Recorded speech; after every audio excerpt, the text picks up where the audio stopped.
Hello students, तो आपका स्वागत है एग्रोनॉमी सब्जेक्ट में। आज क्लास एग्रोनॉमी की शुरू करने जा रहे हैं, जिसमें हम आपको बताने वाले हैं कि आवश्यक पोषक तत्व कितने प्रकार के होते हैं, वह इनको कितने भागों में बांटा गया है, वह इनका क्या कार्य है। तो पहले हम कुछ प्रश्न रखते हैं आपके सामने, तो उनका जवाब दीजिए।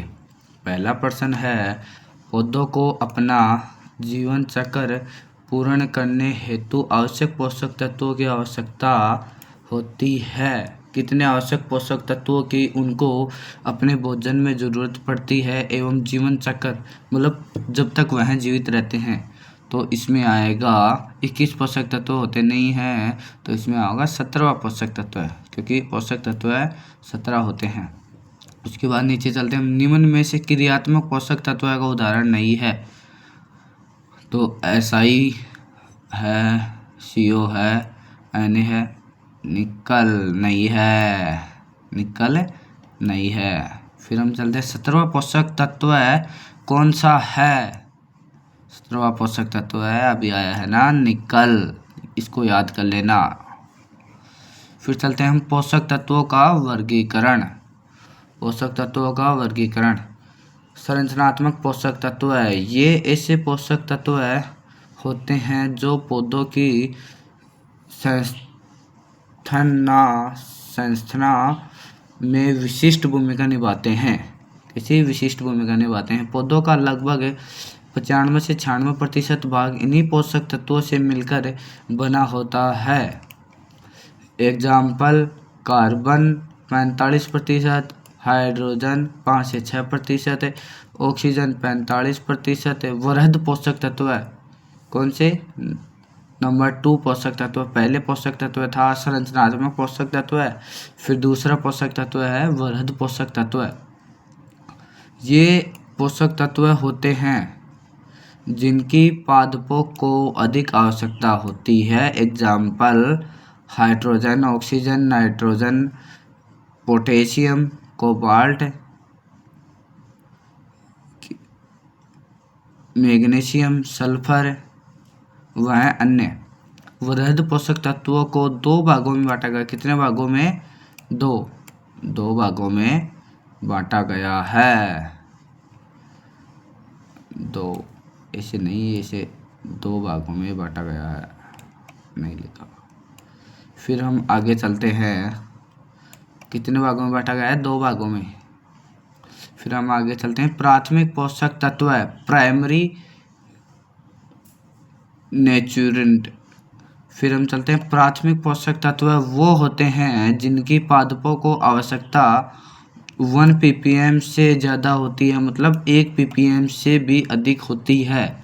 वो यह पोषक तत्व अत्यंत ही उपयोगी होते हैं, जो इनको हम प्राथमिक पोषक तत्व कहते हैं। सामान्य पौधों में इनका प्रयोग kg में किया जाता है। किसमें? kg में किया जाता है। एग्जाम्पल है नाइट्रोजन, फास्फोरस और पोटास। द्वितीयक पोषक तत्व की हम बात करते हैं, जिसको हम बोलते हैं गौण पोषक तत्व। फिर हम चलते हैं, ये ऐसे पोषक तत्व होते हैं जिनकी पादपों को आवश्यकता प्राथमिक पोषक तत्व में से कम होती है, लेकिन सूक्ष्म से अधिक इन्हें भी 1 ppm से अधिक पौधे प्रयोग करते हैं या उपयोग में लेते हैं। उदाहरण है कैल्शियम, मैग्नीशियम और सल्फर। फिर हम चलते हैं तीसरे पोषक तत्व की ओर, जिसको हम कहते हैं सूक्ष्म पोषक तत्व। ये पोषक तत्व ये भी पोषक तत्व होते हैं जिनको पौधों को आवश्यकता कम लेकिन प्रभाव अधिक एवं अपनी कमी के लक्षण शीघ्र दिखते हैं। कमी के लक्षण शीघ्र दिखते हैं। एग्जाम्पल, क्लोरीन, मोलिब्डेनम, निकल, जिंक वह अन्य, बोरॉन। अर्ध आवश्यक पोषक तत्व, यह चौथा पोषक तत्व है। यह आवश्यक पोषक तत्व तो नहीं है। आवश्यक पोषक मतलब यह एक उपयोगी पोषक तत्व नहीं है, लेकिन यह भविष्य का पोषक तत्व ज़रूर है। सिलिकॉन SI यह पौधे कम उपयोग करते हैं, इसलिए इसको कहा गया है कि यह भविष्य में कमी में पौधे काम में ले सकते हैं, इसलिए इसको भविष्य का पोषक तत्व कहते हैं। इसको ज़रूर से याद करें, इसको ज़रूर से याद करें, याद करके याद करना है इसको, क्योंकि यह इम्पोर्टेंट है, वेरी वेरी इंपॉर्टेंट। JEE में भी पूछा जा सकता है एवं 12th एग्रीकल्चर के पेपर में भी पूछा जा सकता है। क्रियात्मक पोषक तत्व है, ये पोषक तत्व पादपों के लिए लाभदायक होते हैं। यह 5वां पोषक तत्व है। यह पौधों के लिए अत्यंत लाभदायक होते हैं, जैसे कोबाल्ट, सिलिकॉन,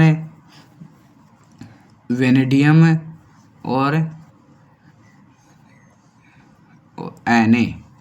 तो हम आज की क्लास यहाँ पर ख़त्म करते हैं और चैनल को सब्सक्राइब करो। अगले सेशन में मिलते हैं फिर से।